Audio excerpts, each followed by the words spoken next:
Good morning student. आज ASL class में हम एक कहानी सुनेंगे और कहानी का नाम है बातूनी कछुए की पिकनिक।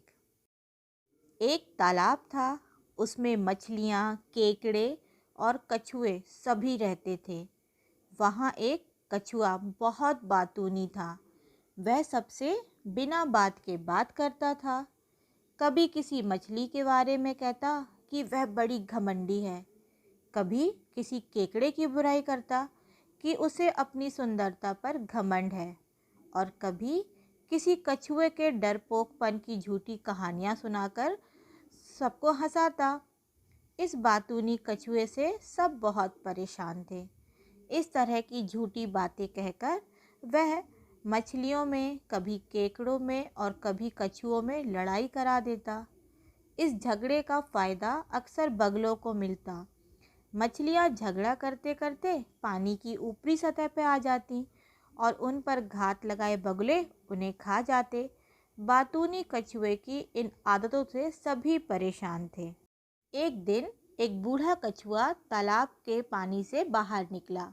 वह धीरे धीरे चलकर सूखी ज़मीन पर बैठ गया। वहीं दो बगुले उड़ते उड़ते आए। वे तालाब के किनारे जहाँ बैठे वहीं वह कछुआ भी बैठा था। बगुले आपस में बातें करने लगे। इस तालाब की मछलियाँ बहुत चालाक हैं। वे पानी पर हमें बैठा देखकर ऊपर सतह पर आती ही नहीं। एक बगुला बोला, मुझे भी यही लगता है। शायद पहले ऐसा नहीं था, तभी तो मेरे एक दोस्त ने इस तालाब का पता बताया था कि वहाँ भरपेट मछलियाँ खाने को मिलती हैं। लेकिन हम 3-4 दिन से यहाँ आ रहे हैं और भूखे पेट वापस जाना पड़ता है। बूढ़े कछुए को एक उपाय सूझा। वह सरकते सरकते उन दोनों बगुले के पास पहुंचा और बोला, दरअसल इस तालाब में बगुलों का एक दुश्मन रहता है। बगुलों का दुश्मन? कौन है वो? एक बगुले ने पूछा।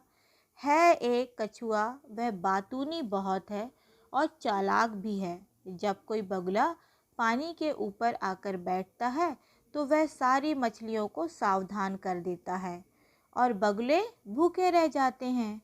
ओह, तो ये बात है। तभी हम सोचते थे कि मछलियों को इतनी अकल कैसे आ गई। वह भी इस तालाब की? दूसरे बगुले ने कहा। तो क्या करना चाहिए? पहले बगुले ने दूसरे से पूछा। यही तो मैं सोच रहा हूँ, दूसरे ने कहा। अरे सोचना क्या है, सीधी सी बात है। इस कछुए को तालाब से बाहर निकाल दो, बूढ़े कछुए ने कहा। लेकिन कैसे? एक बगुले ने पूछा। तो इतना भी नहीं मालूम? तो सुनो, पुरानी बात है। एक कछुआ था, वह बहुत बातूनी था। एक बार दो बगलों ने बताया कि हमने एक बहुत बड़ा और सुंदर तालाब देखा है। बातूनी कछुआ बोला, मुझे भी वह तालाब दिखाओ ना। बगुले बोले, अरे तुम कैसे वहाँ चल सकते हो, तालाब तो बहुत दूर है। तब कछुआ बोला, तुम दोनों एक मजबूत लकड़ी के दोनों सिरे चोंच में दबा लेना। बीच के हिस्से को मैं मुंह में से पकड़कर लटक जाऊंगा। बस तुम उड़ चलना, इस तरह मैं वहां पहुंच जाऊंगा। यह तरकीब उन बगलों को पसंद आ गई। वे कछुए को लेकर उड़ चले। जब वे एक गांव से गुजरे तो लोगों ने कछुए को इस तरह उड़ते देखा। वे बोले, अरे देखो देखो, बगुले कछुए को उड़ाए ले जा रहे हैं। कछुए ने उनकी बात सुन ली। उसने ये कहने के लिए मुंह खोला कि मूर्खों, बगुले नहीं, कछुआ उड़ रहा है। लेकिन वह ये बात कह ही नहीं पाया। मुंह खोलते ही लकड़ी छूट गई। वह नीचे ज़मीन पर गिरा और मर गया। बस इसी तरकीब से इस बातूनी कछुए को ले जाओ। लेकिन वो हमारे पास क्यों आएगा? हम उसे कैसे पहचानेंगे? बगलों ने पूछा। ये सब तुम मुझ पर छोड़ दो, बूढ़े कछुए ने कहा। पर हाँ, तुम जरा समझदारी से काम लेना। बगुले तैयार हो गए। वे तालाब के पानी में एक जगह जा बैठा। बूढ़ा कछुआ तालाब के पानी में गया। वह हाँफ रहा था। बाकी कछुओं ने पूछा, क्या बात है? क्या बात है? दो बगुले आए हैं। कहते हैं मानसरोवर तालाब के महान कछुए ने उन्हें यहाँ भेजा है। वह कहते हैं कि हमारे साथ जो कछुआ चलेगा उसे हम मानसरोवर से सीधे स्वर्ग ले जाएंगे। वे मुझे चलने को कह रहे थे। मैंने कहा कि मैं बूढ़ा ज़रूर हो गया हूँ, पर मैं वहाँ नहीं जाना चाहता। हाँ, कोई और स्वर्ग जाना चाहेगा तो उसे भेजता हूँ। स्वर्ग घूमकर आने को सब तैयार होंगे। बूढ़े कछुए की बात बातूनी कछुए ने सुनी। वह बोला, क्या तुमने स्वर्ग घूमकर आने के लिए मना कर दिया? अजीब मूर्ख हो। खैर, अच्छा किया। मैं जाऊंगा स्वर्ग देखने। इससे अच्छी पिकनिक भला कहाँ मिलेगी। यह सुनकर और भी कछुए कहने लगे कि हम जाएंगे, हम जाएंगे। बूढ़ा कछुआ बोला, देखो, हम सब में समझदार ये बातूनी कछुआ है। पहले इसे स्वर्ग में पिकनिक मनाने दो, इसके बाद तुम सब बारी बारी से जाना।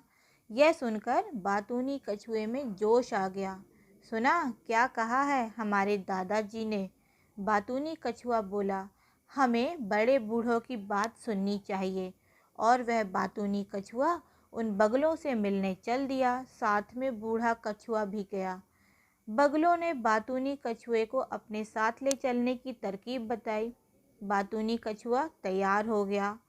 कुछ देर में दोनों बगले एक लकड़ी के सहारे उस बातूनी कछुए को लेकर उड़ चले। इधर बूढ़े कछुए ने सभी कछुओं को बताया कि उसने किस तरकीब से इस बातूनी कछुए को तालाब से बाहर भेज दिया है। उधर जब बगले एक गांव के ऊपर से गुजर रहे थे तो वहां के लोगों ने कछुए को उड़ते देखा। वे बोले, देखो, कछुआ उड़ रहा है। बातूनी कछुए ने उनकी बात सुनी तो उसने यह कहने के लिए मुंह खोला कि अरे मूर्खों, मैं तो स्वर्ग में पिकनिक पर जा रहा हूँ। पर उसके मुंह खोलते ही लकड़ी छूट गई और वह एक तालाब के किनारे की बड़ी चट्टान पर गिरकर मर गया। उस तालाब के कुछ कछुओं ने उसे पहले उड़ते फिर गिरते देखा था। वे सब चट्टान के पास आए। एक बूढ़े कछुए ने उसे देखकर कहा, यह ज़रूर कोई बातूनी कछुआ रहा होगा, तभी इसका ये हाल हुआ। जो लोग सोच समझकर फालतू बातें बोलते रहते हैं वे ही तो बातूनी कहलाते हैं। और जो बातूनी होता है उसका यही हाल होता है। वह अपने ही बात के जाल में फंस जाता है, जैसे कि कछुआ। तो हमें बिना वजह ज़्यादा नहीं बोलना चाहिए। Thank you. Have a nice day.